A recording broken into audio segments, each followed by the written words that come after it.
Hello, I'm Jane Goodall, and I wish that I could actually be with you in person for this so important conference.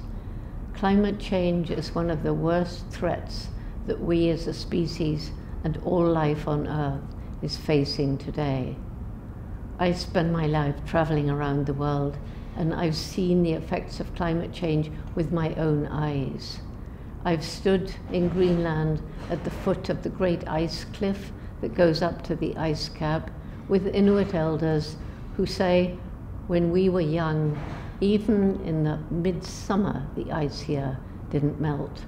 And now, in late winter, the water is pouring from the ice cliff and great chunks of ice are crashing into the ocean. I went from Greenland to Panama, and there I met indigenous people who've already had to leave their island homes because at high tide, the rising level of the oceans makes their homes uninhabitable. And it's the same for island territories around the world. I've seen the effect of terrible droughts in southern Africa and in Australia, where in one place there has been no rain for 7 years. People are having to kill their livestock because there's no longer food and water for them.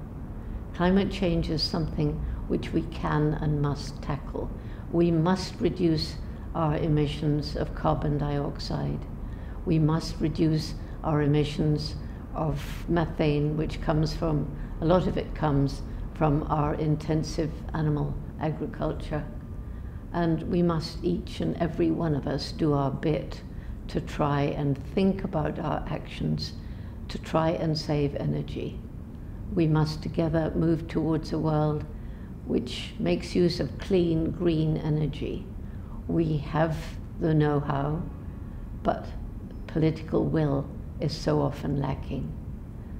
Everybody, governments, the private sector, and each of us as individuals must come together to fight the threat of climate change for future generations. So good luck in this so important meeting, and I hope that great decisions will be made. Thank you.